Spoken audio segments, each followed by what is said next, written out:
다니엘서 6장의 말씀을 읽었는데, 이 다니엘서 6장은 새로운 강대국이 등장하는 것으로부터 시작이 됩니다. 여기 6절에 다리오가 이렇게 되어 있는데, 이 다리오는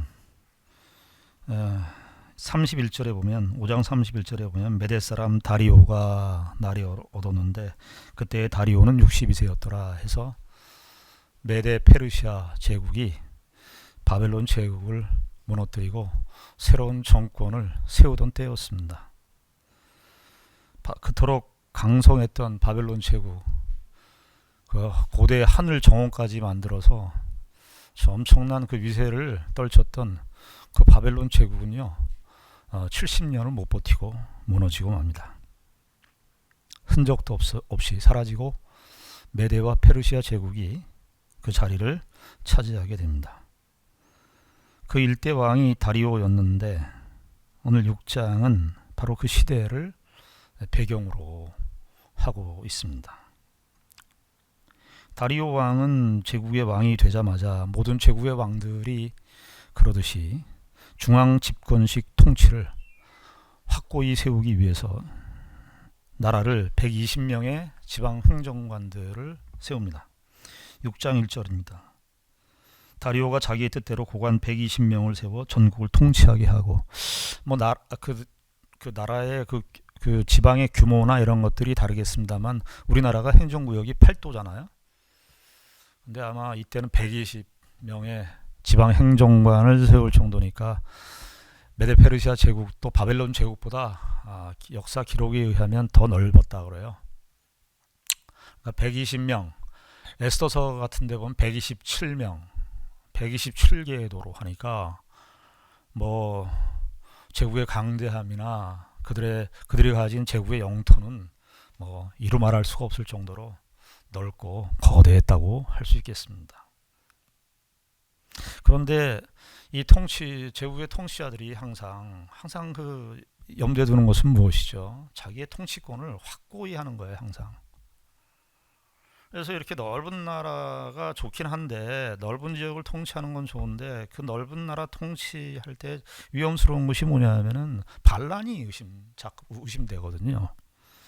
그러니까는 그걸 효과적으로 통치하기 위해서 전국을 120명의 지방관을 세웠는데, 2절에 보니까 또 그들 위에 총리 셋을 두었으니 다니엘이 그 중에 하나이라. 이는 고관들로 총리에게 자기의 직무를 보고하게 하여 왕에게 손해가 없게 하려 함이었더라.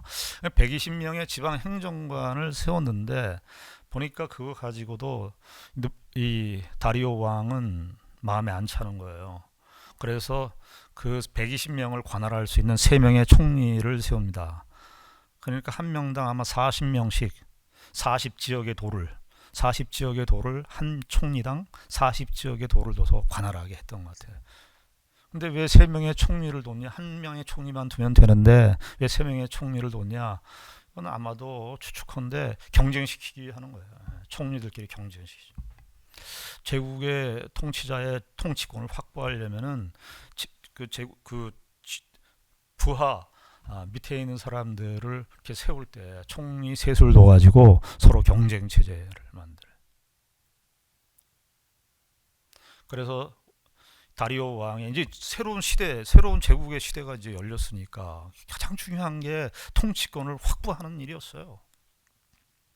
그래서 3명의 총리를 뒀는데, 이 다리오 왕은 또 무엇이 있었냐면은, 그래도 그 중에서도 또 한 명을 더 수석 총리로 두기로 했던 것이죠. 근데 3절 말씀에 보면 이게 이제 2절까지가 다리오 왕의 의도고 다리오 왕의 생각인데, 3절부터는 조금 분위기가 다르게 전개되는 것을 보게 됩니다. 다니엘이 등장해요. 3절 보니까 다니엘은 마음이 민첩하여 총리들과 고관들 위에 뛰어남으로 왕이 그를 세워 전국을 다스리게 하고자 한지라. 우리가 언뜻 이 3절 말씀을 보면은 다리오 왕이 이제 자기가 원래 계획이 있었는데 그 총리 중에 세 명의 총리 중에 한 명을 세우려는 계획이 있었는데 그 중에 다니엘이 눈에 띄니까 다니엘을 세웠다. 이렇게 볼 수 있는데요. 번역은 그렇게 되어 있는데 여기 3절은 조금 직역을 하면 이렇게 되어 있습니다. 그때에 다니엘은 모든 총리들과 고관들 위에 뛰어났다. 왜냐하면 탁월한 영이 우리 마음에 민첩하다 이렇게 되는데 그게 어떻게 되냐면 탁월한 영 엑셀런트 스피릿이라 영어 성경에 되어 있어요. 탁월한 영이 그의 안에 있었기 때문이다. 그래서 여기 3절 하반절에 그래서 왕은 그를 세워서 다니엘을 세워서 전국을 다스리도록 생각하게 되었다. 이 수동령이에요. 그러니까 다리오 왕이 자기의 판단에 의해서 총리 셋 중에 한 사람을 택하려고 한 것이 아니라 그 셋 중에 총리를 이렇게 보니까 이제 검증 기간을 거쳤겠죠. 보니까 다니엘의 우리 한글 성경에 마음이 민첩했다 이렇게 되는데 이게 참 마음이 재빨랐다, 민첩했다 뭐 그런 의미로 우리가 얼른 들릴 수 있는데요. 여기 5장 12절에도 보면 이 표현이 나오는데 벨사살 왕이 다니엘을 보면서 평가하는 내용이에요. 왕이 벨드사살이라 이름하는 이 다니엘은 마음이 민첩하고 똑같은 단어예요. 마음이 민첩하고 오늘 6장 3절에도 마음이 민첩했다. 마음이라고 되어 있는데요. 사실은 다니엘을 볼 때 느부갓네살 왕도 그렇고 다니엘을 보면서 또 벨사살 왕도 그렇고 벨사살 왕의 태우도 그렇고 다니엘을 보면서 했던 말이 있습니다. 그 제국이 다니엘에게 가지고 있었던 그 시각인데 그게 뭐냐면 거룩한 신들의 영이 있는 자라. 거룩한 신들의 영이 있는 자라. 그때 영이라고 하는 것이 루아흐라는 말인데 오늘 이 마음이 민첩하다라는 말이 탁월한 루아흐가 그 안에 있었다 하는 것이었어요. 그러니까 이거를 그대로 루아흐가 다니엘서 문맥에서 루아흐라는 단어가 바람이라는 단어도 쓰였고요. 마음으로 쓰인 적도 있어요. 다니엘이 7장에서 마음에 번민했다 얘기 나오는데 그때 마음이 있어요. 그리고는 다 거룩한 신들의 영으로 다 번역을 했어요. 그러면은 이 루아흐는 다니엘의 마음이 민첩했다라는 번역보다는 그 거룩한 신들의 영, 그 존재가 그 탁월한 또 어떤 성경은 비범한 평범 이상의 영. 그러니까 우리가 다니엘서 문맥 자체에서 놓고만 보면 그리고 마음이라고 하는 단어를 쓸 때는요 다니엘에서 주로 그 레브라고 하는 단어를 썼는데 우선 루아흐라고 썼어요. 그러니까는 사실은 다니엘 속에 바로 그 거룩한 신들의 영이 그 안에 있었기 때문에 사실은 다니엘의 이런 모든 그 이후에 일어나는 그런 모든 일들에 있어서 사실은 누가 역사하는 것입니까? 다니엘 속에 있었던 하나님의 거룩한 영이, 하나님의 영이, 탁월한 영이, 우리 식으로 얘기하면 하나님의 성령이 다니엘 안에 있었기 때문입니다. 다리오 왕이 세상에 제국의 패권을 가졌기 때문에 자기 마음대로 움직이는 역사가 아니라 하나님의 영이 다니엘 가운데 있어서 그것을 보고 다리오 왕도 다니엘을 수석 총리로 세워야 되겠구나 하는 그 마음을 갖게 되는 것입니다. 우리가 다니엘서를 보면 하나님의 역사가 광범위하게 역사합니다. 어떻게 역사합니까? 하나님께서 느부갓네살, 이 바벨론 제국, 벨사살 왕, 지금 다리오 왕 이런 모든 일에 있어서 어떤 것이 역사하는 거죠? 하나님의 주권이, 하나님의 주권적인 섭리가 제국의 모든 배후에서 역사하시는 하나님의 손길을 우리가 보게 되는 겁니다. 동시에 하나님의 역사가 느부갓네살 왕의 꿈의 역사예요. 한 개인의 왕의 머리에, 왕의 밤에 자는 그 꿈의 역사하고, 벨사살 왕의 그 잔치 속에 하나님이 역사하시고, 또 누구에게 역사합니까? 다니엘 한 개인에게, 바벨론의 포로로 잡혀온 한 개인인 다니엘에게 하나님의 영의 역사가 그 가운데 있는 것입니다. 바로 이것 때문에 다니엘은 다리오 왕이 이쁘게 봐줬기 때문에 다니엘이 수석 총리가 된 것이 아니라, 다니엘이 이렇게 됐었던 가장 더 근본적인 이유는 탁월한 영이 그 가운데 다니엘에게 있었기 때문입니다. 그런데 다니엘의 이 탁월한 영은 어떻게 검증이 되는가? 아니, 거룩한 영이, 하나님의 영이 다니엘에게 있었는데 이게 어떻게 검증이 되는가? 4절에 그 이야기가 나옵니다. 4절을 보시면, 이에 총리들과 고관들이 국사에 대하여 다니엘을 고발할 근거를 찾고자 하였으나 아무 근거 아무 허물도 찾지 못하였으니 이는 그가 충성되어 아무 그릇됨도 없고 아무 허물도 없음이었더라. 3절에 다니엘이 드디어 수석 총리가 된 것입니다. 그들 중에 수석 총리가 돼서 하나님의 영이 역사해서 수석 총리가 되게 된 것이죠. 그런데 그 주변에 있었던 사람들이 어떻습니까? 일단 같이 3명의 총리로 부름을 받은 사람 중에 2명의 총리가 어떻습니까? 다니엘을 시기합니다. 제가 그 주중에 좀 배가 아파가지고 복통이 좀 있었어요. 소화가 좀 안 돼가지고 아팠는데, 근데 제가 목사님들하고 카톡을 하다가 내가 배가 아프다, 배가 아파서 배가 아팠다 이렇게 얘기를 하니까 동기 목사님들이 뭐라 그랬냐면은, 목사님 누구 시기하는 사람 있냐고. 네? 누구 시기하는 사람 있냐고 그래요. 우리가 속담에 배가 고픈 건 참아도 배 아픈 건 못 참는다고. 다니엘의 가까이 있었던 2명의 총리들이 다니엘의 수석 총리가 된 것에 대해서 시기와 질투. 여러분, 다니엘서도 그렇고요. 여러분, 요셉도 비슷한 경우인데, 요셉은 어떻습니까? 요셉은 누가 시기하고 질투를 하죠? 요셉의 형제들이 요셉을 시기 질투하고, 좀 더 거슬러 올라가면 누가 누구를 질투하던가요? 가인이 아벨을 질투해요. 보니까 가인이 장자니까 아담과 하와에게, 자기 부모에게 더 인정을 받고 했는데 아벨이 인정을 받으니까 도저히 못 참는 거예요. 다윗도 어떻습니까? 사울이 어땠습니까? 다윗이 그 골리앗 장군을 물리치고 난 다음에 다윗이 인정을 받으니까 사울이 그걸 못 참는 거예요. 시기의 노예가 되고 질투의 노예가 되고.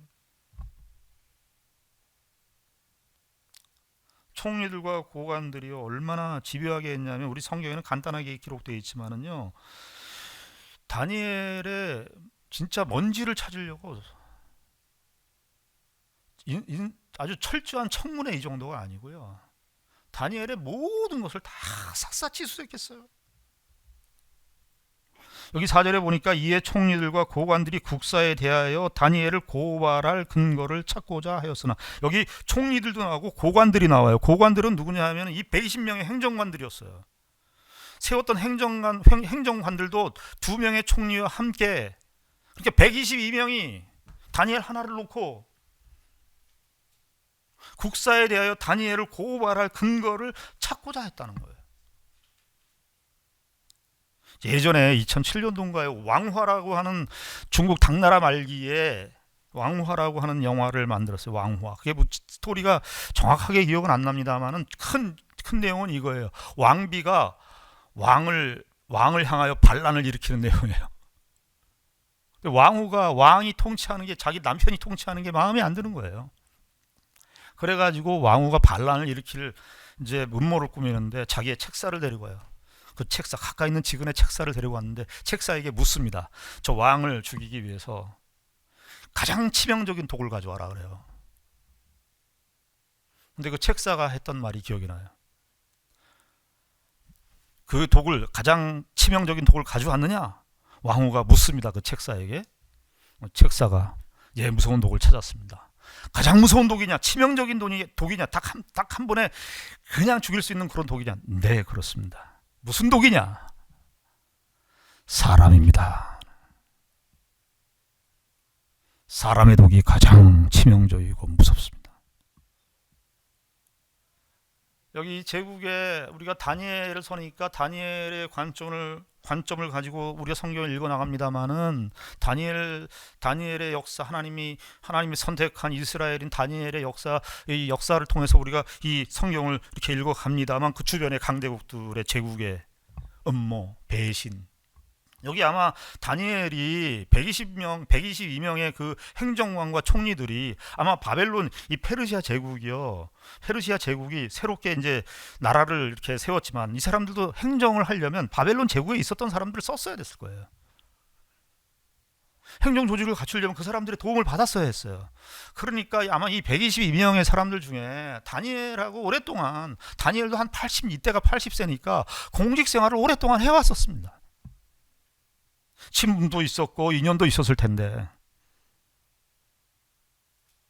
다니엘을 향하여 그냥 고발할 틈을 찾기 위해서, 고발할 근거를 찾고 했으나 여기 성경에 강조되어 있죠. 아무 근거, 아무 허물. 4절 또 후반절이 어떻게 되어 있어요? 아무 그릇됨도 없고 아무 허물도 없음이었더라. 사람들 속담에 몸풀어서 먼지 안 나오는 사람 없다고 그러는데 여기 있더라고요. 몸 털어도, 다 털어도 먼지 안 나오는 사람이 있더라고요.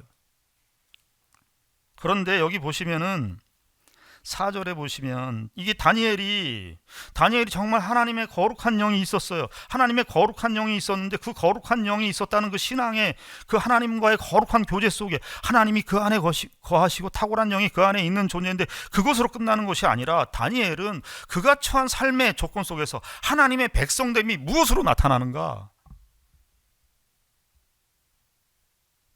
그가 하나님을 잘 섬기고 나 하나님을 사랑하고 하나님의 은혜를 받았고 나 하나님이 내 안에 있어요. 예수 그리스도가 내 안에 있어요. 그것은요 자기만의 고백일 가능성이 많아요. 신자는 하나님의 백성으로 하나님의 영이 거하는 존재지만 동시에 세상으로부터 인정을 받아야 됩니다. 다니엘의 경고는 우리는 말 따로 신앙 따로가 아니래. 이상 따로 현실 따로가 아니. 다니엘 나중에 나오지만 6장 10절에 다니엘이 예루살렘 성전을 향해서 늘 기도했어요. 그 기도 자체에서 그 기도할 때만 하나님의 은혜를 발견하고 하나님 감사합니다. 거기에서만 나타나는 것이 아니라 다니엘의 일상에서, 다니엘의 공직 생활에서.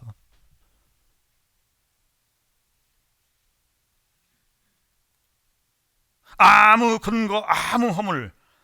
그가 충성되어, 4절에 그가 충성되어. 이 충성되어라는 거는 표현은요, 이 충성되어라고 하는 것은 아멘이에요. 아멘. 우리말로 말하면 아멘이에요. 그러니까 아주 신실하다는 거예요. 그럼 다니엘이 이 표현을 썼을 때 이 충성됨은 수직적으로는 누구에게 충성되는 거예요? 하나님께 충성되는 거예요. 수평적으로는 자기가 맡은 그 세상에서 그 일에 충성된 거예요. 근데 그 충성됨이, 하나님의 충성됨이 어디에서 표출되는 거예요? 세상 앞에 표출되는 거예요. 아무 그릇됨도 없고 아무 허물도 없음이었더라. 여러분, 이 그릇됨이 뭐냐면은 태만함이에요. 태만함. 여러분, 이 뒤에 나오는 허물은 부패예요. 여러분, 부패 이런 거 우리가 조심해야 되지만 신자들이 태만한 거에 대해서는 여러분들 신앙생활 하시고 직장생활 하시는 분들 여기 계실 텐데요. 게으른 거에 대해서는 굉장히 사람들이 자기 자신의 후회해요. 게으른 거에 대해서 심각하게 생각 안 해요. 신앙생활도 그래요. 신앙생활도 게으른 거에 대해서 심각하게 생각 안 해요. 다니엘이 그런데 이 수동적 태만함이 없었다는 거야. 그러니까 아마도 다니엘이 이렇게 공직 생활을 하는데 뭐 여러 가지 일이 있었겠죠. 여러 가지 그 고위 관료니까 여러 가지 얼마나 행정에 복잡한 일들이 많겠습니까? 또 새로운 제국이 형성됐으니까 그 여러 가지 일들을 다 해야 되는데 빵꾸 나는 적이 없는 거예요. 그 빵꾸라도 났으면 그것을 지적해가지고 다니엘을 좀 이렇게 모략을 하려고 했는데, 여러분들 게으른 거는 죄가 아니라고 생각합니다. 예전에 우리 예수 믿고 신앙생활 아주 뜨겁게 성실하게 교회 열심히 다니고 하는데 세상에서 직장생활을 하고 그러는데 열심히 일 안 해. 학생들, 교회 다니는 학생들은 어떻게 해야 됩니까? 하나님을 믿는 학생들은 어떻게 해야 됩니까? 학교에서 공부 열심히 해야 돼요. 자기가 머리나 이렇게 성실성, 그 노력이나 이런 거에 안 되는 경우가 있어요. 그러나 성실의 책임은 하나님의 백성들이 가져야 되는 중요한 책임 중에 하나입니다. 그런데 이 이야기를 하면서 아무 그릇됨도 없고 아무 허물도 없다 이렇게 됐는데 이게 같이 놨단 말이죠. 자, 그런데 우리가 부패에 빠지는 경우가 어떤 거냐 하면 자기 일을 잘 못하는 사람이 부패에 빠질 가능성이 많아요. 여러분, 자기 일을 자꾸 못해, 자기 일을 빵꾸가 나. 여러분, 예수 믿는 신자들이 자기 직장 생활하는데 나 때문에 일이 빵꾸가 나, 자꾸 다른 사람한테 피해를 줘. 그러면 그리스도인으로서의 삶을 제대로 살지 않는 거예요.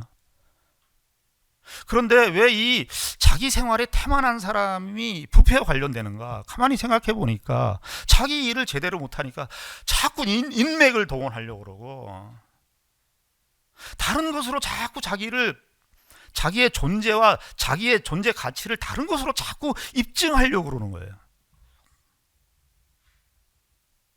그럼 거기에는 부패가 싹트게 돼 있는 거예요. 다니엘은 여기에서 아무 고발할 근거나 아무 그릇됨도 없고 아무 허물도 없었다고 되어 있습니다. 그런데 사람들은 여기서 멈추지 않죠. 7절서부터 9절까지는 그들의 음모 멈추질 않습니다. 여기서 이제 이걸 가지고 찾을 수 없으니까 5절에 이렇게 되어 있죠. 5절에 보면은 그들이 이르되 처음에는 총리들과 고관들만 모여서 다니엘을 쓰러뜨리려고 공격을 했었는데 찾을 수가 없어요. 그래서 5절에 보면 그들이 이르되 이 다니엘은 그 하나님의 율법에서 근거를 찾지 못하면 그를 고발할 수 없으리라. 하나님의 율법에서, 이렇게 하나님의 법에서 근거를 찾지 못하는.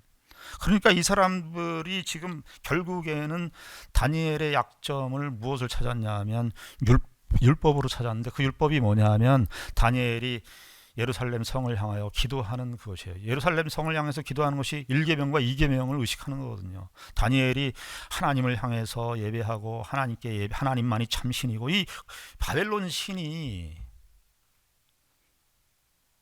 거기에 그냥 이방 우상들이 차지하고 있는 곳이니까 다니엘은 그 하나님을 믿는 유일 신앙을 거기에서 고백하고 늘 기도함으로써 자신의 신앙을 지켜왔었고, 그런데 이 사람들이 이제 이것을 보고 얼마나 조사를 했겠어요. 탈탈 털었죠, 다니엘을.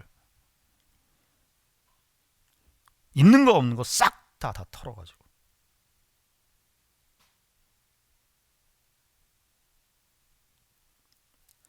다니엘은 그 하나님의 율법에서 근거를 찾지 못하면 그를 고발할 수 없으리라 하고 이 율법에서 시비를 거는 거예요. 하나님의 백성들이 세상에서 살 때 신앙이 약점이 될 때가 있어요. 예수를 믿었기 때문에. 조그만 일, 조금 양보하고 싸우고 싶은데 예수를 믿는 것 때문에 못하고. 아니, 교회 앞에 차를 대시고 막 며칠 동안 대시는 분도 계시는데 제가 전화를 걸면 좀 차 좀 빼주십시오 이렇게 해야 돼.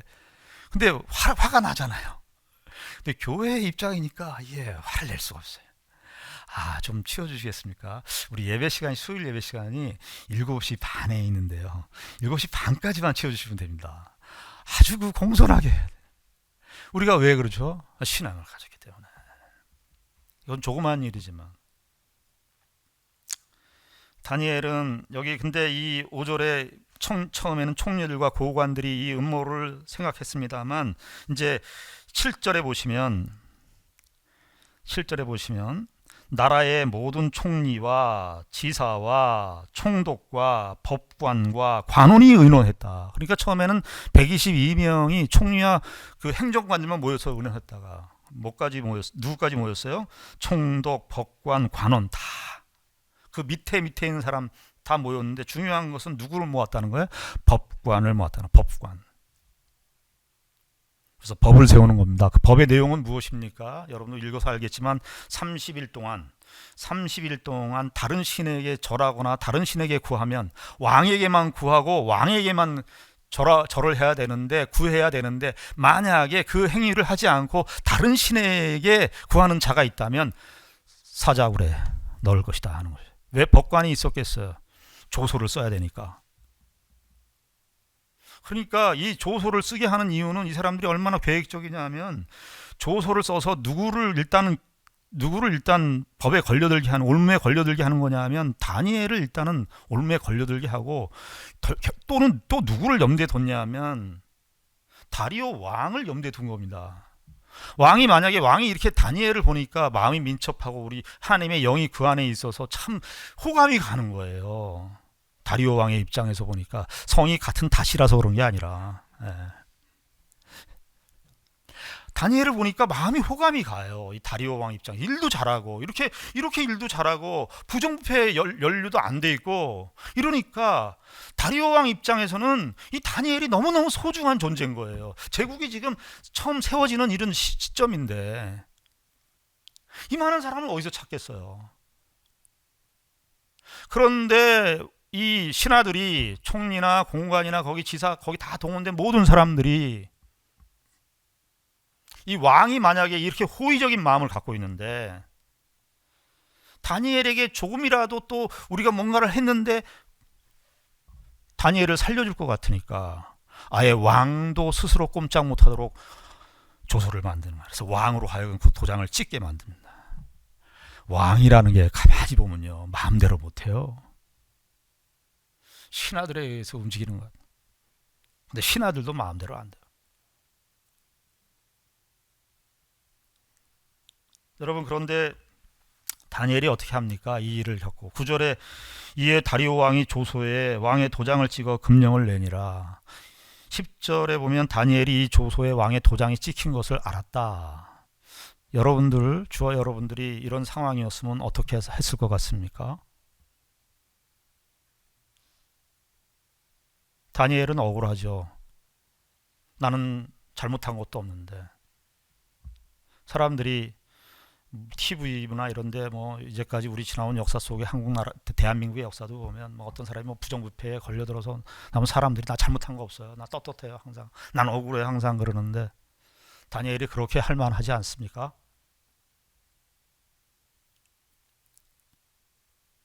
나는 진짜 억울해요. 항변하고 싶지 않겠습니까? 우리는 어떻게 할까요? 다니엘은 아까도 말씀드렸지만 80년간의 그 공직 생활을 해왔기 때문에 자기가 나름대로 소위 인맥이 있었을 거예요. 다니엘은 그렇게 하지 않습니다. 다니엘이 왜 이렇게 하지 않았는가? 여러 가지 이유가 있을 수 있습니다만 하나의 이유는 이것입니다. 너희들 그렇게 수석 총리가 되고 싶어? 세상에 지금 다 동료들이 다 두 명의 총리가 아마 동원이 돼서 이 두 명의 총리가 시작이 돼서 다 동원이 된 걸 텐데요.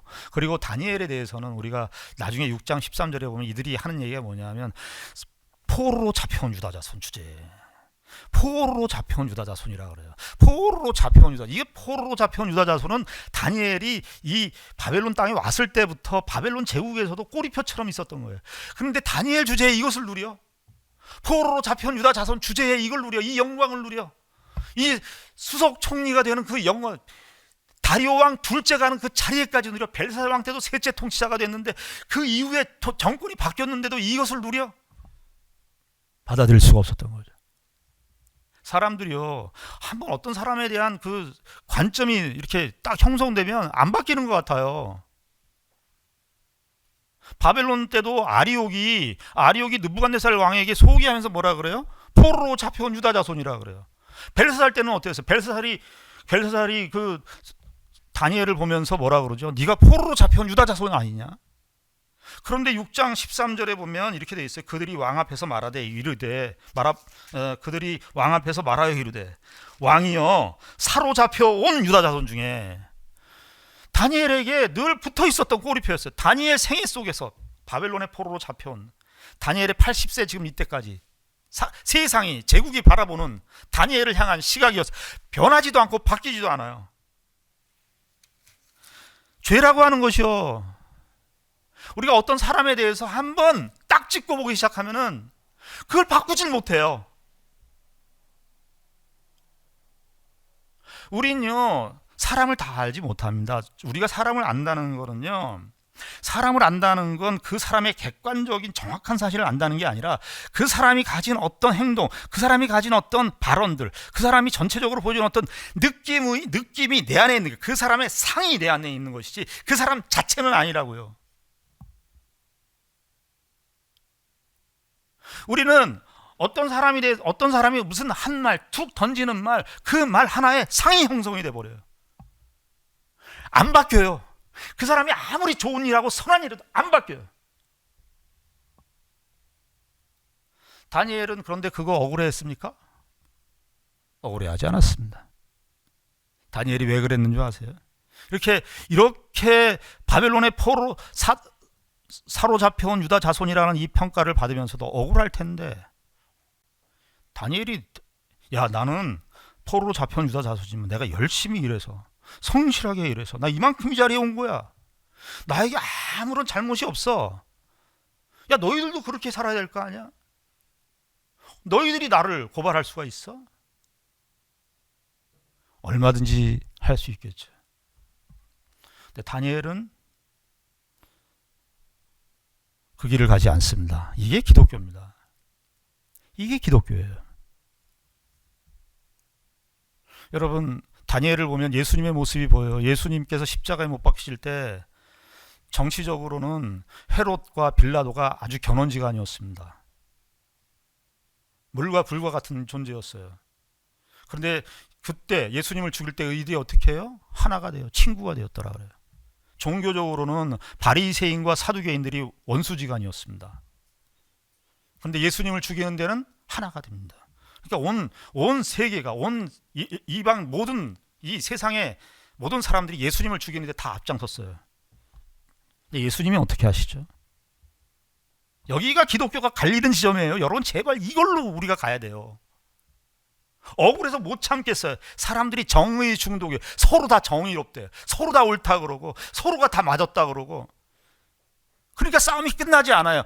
여러분, 우리는요 세상이 말하는 정의가 다가 아니에요.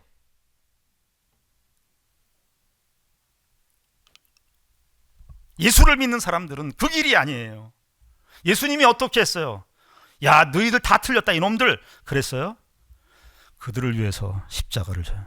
자신들을 위해서 십자가에 내몬 그 사람들을 향해서 십자가를 갑니다. 다니엘은 마치 예수 그리스도를 보여주는 것 같아요.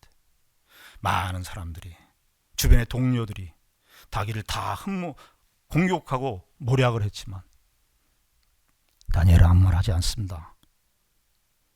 또 하나는 무슨 이유가 있는 줄 아십니까? 다니엘은 그곳이 내가 다가 아니야. 너희들이 그렇게 원하고 바라는 수석 총리가 되는 게 내가 바벨론에 있는 목적이 아니야. 이 나라에 사는 이유가 목적이 아니야. 너네 그래 필요해? 가져. 너희들이 그거 갖고 싶으면 가져. 난 그거 위해서 그것 때문에 이 세상에 살아있는 존재가 아니야. 다니엘이 예루살렘을 향하여 3번 기도했다고 하는 것은, 예루살렘을 향하여 기도했다는 것은 하나님의 약속을 기억한 것입니다. 예레미야 29장 10절에 보면 예레미야가 바벨론 포로로 잡혀가기 전에 이스라엘 백성들에게 예언한 내용이 나옵니다. 거기에 이렇게 기록이 되어 있습니다. 여호와께서 이와 같이 말씀하시니라. 바벨론에서 70년이 차면 내가 너희를 돌보고 나의 선한 말을 너희에게 성취하여 너희를 이곳으로 돌아오게 하리라. 11절 여호와의 말씀이니라. 너희를 향한 나의 생각을 내가 아나니 평안이요 재앙이 아니니라. 너희에게 미래와 희망을 주는 것이라.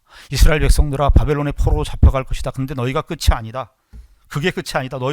내가 너에게 주리는 것은 희망이지 절망이 아니다. 너희들 다 올 것이다. 12절 너희가 내게 부르짖으면 내게 와서 기도하면 내가 너희들의 기도를 들을 것이요.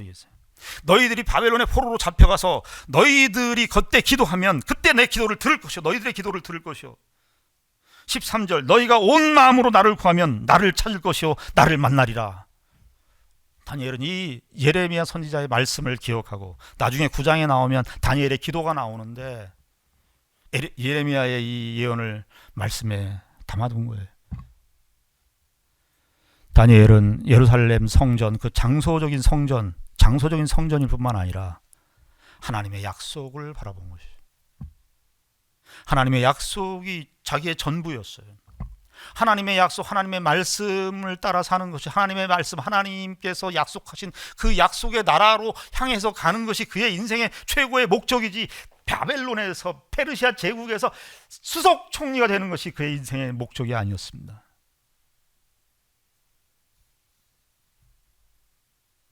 우리가 사는 세상이 다라고 우리에게 유혹하고, 세상에 있는 것들 너희들 다 목숨을 걸고 그것을 위해 살라고 우리에게 요구를 합니다. 엉터리로 살라는 얘기 아닙니다. 다니엘이 어떻게 살았어요? 성실하게 살았어요. 성실하게 살고 정말 착실하게 살고 부정부패에 연루되지 않고 개입하지 않고 정말 성실하게 하나님의 백성대로 살았습니다. 그러나 그것이 목적은 아니었습니다. 우리가 궁극적으로 이 땅에서 살아가는 이유는 하나님 나라를 소망하면서 살고 하나님의 나라의 약속을 바라보면서 사는 존재로 우리들도 살고 있습니다. 다니엘은 구약시대 때 그렇게 하나님의 약속을 바라면서 사는 존재로 모든 가치들을 다 상대화시키면서 살았다면, 예수 그리스도로 말미암아 다시 오실 영원한 하나님 나라를 바라보면서 우리들도 역시 이 세상에 있는 모든 가치가 절대적인 가치라고 우기는 이 세상 속에서 그것이 다가 아닌, 마치 이삭이 그랄 지역에 가서, 이방 지역에, 애굽 지역에 가서 우물을 팠을 때, 여러분 고대 중동의 우물이 얼마나 소중한 우물입니까? 그런데 그랄 목자들이 와가지고 우물을 달라고 그럽니다. 이삭이 어떻게 하죠? 양보합니다. 한 번 양보했는데 또 와서 이삭이 와서 또 우물을 파니까 거기에 또 우물이 나오는 거예요. 이삭이 어떻게 합니까? 또 그랄 목자들은 죽으러 갑니다. 마지막에 또 세 번 동안 또 죽어 갑니다. 그때 거기 같이 있었던, 그것을 보았던 그 당시 때 아비멜렉이라고 하는 군대 장관이 이삭을 보면서 하는 말이 있어요. 저는 그게 너무 말씀이 지금도 생생한데, 그 모든 과정을 지켜본 군대 장관이 아비멜렉이 하는 말이, 하나님이 이삭과 당신과 함께 계시는 것을, 하나님이 당신과 함께 계시는 것을 내가 분명히 보았다. 다니엘은 페르시아 제국에 자기의 동료들이나 모든 사람들의 음모를 받아가면서 하나님의 함께 계심, 하나님의 다니엘의 생애 속에서 함께 계심을, 다니엘서가요 선지서에 포함되어 있는 거예요. 선지자라는 것은 하나님의 백성들에게 예언하는 것이에요. 다니엘은 이 삶으로 제국에게, 바벨론 제국, 페르시아 제국에게 하나님의 말씀을, 하나님의 하나님 되심을 선포하고 있는 것입니다. 저 여러분들 억울해할 거 없어요. 이 세상이 억울하다고 소리치는 거 거기에 귀 기울일 필요 없어요. 저와 여러분들이 사는 그 조건과 현실 속에서 하나님 앞에서 사십시오. 예수 그리스도를 믿고 사십시오. 양보하고 사셔야 됩니다. 지고 살아야 됩니다. 우리는 정당에서 앉아요. 정당에서 지시라고요. 옳아서 지시라고요. 제발. 옳아서 이기려고 그래요. 내가 옳으니까. 그건 성경에서 말하는 정의 아니에요. 예수님이 옳아서, 예수님이 십자가에서 가장 옳으신 분인데 옳아서 했습니까? 예수님이 가장 의로우신데, 가장 의로우신 분이 어떻게 했어요? 십자가를 지셨어요. 정당에서 의로워서 지시라고요. 우리가 가는 길이에요. 저와 여러분들이 이 하나님의 사람으로 사시는 귀한 은혜가 있기를 바랍니다. 기도하겠습니다. 하나님 아버지, 은혜를 감사합니다. 우리가 사는 세상은 허무한 세상입니다. 사람들이 가진 자신들의 기준과 가치, 생각, 옳다고 주장하는 세상입니다. 그러나 예수를 믿고 하나님의 백성이 되보니 이 세상이 틀려 있다는 것을 발견하게 됩니다. 다 틀려 있습니다. 예수 믿고 살고 하나님의 약속만이 참된 진리임을 확인하게 됩니다. 아버지 하나님, 그 옛날 믿음의 선진들이 걸었던 그 길 우리도 걷게 하여 주시옵소서. 이 세상의 유혹과 시험에 격발을 받지 않도록 인도하여 주시옵소서. 하나님의 사람으로 살게 하여 주시옵소서. 예수님 이름으로 기도드리옵나이다. 아멘.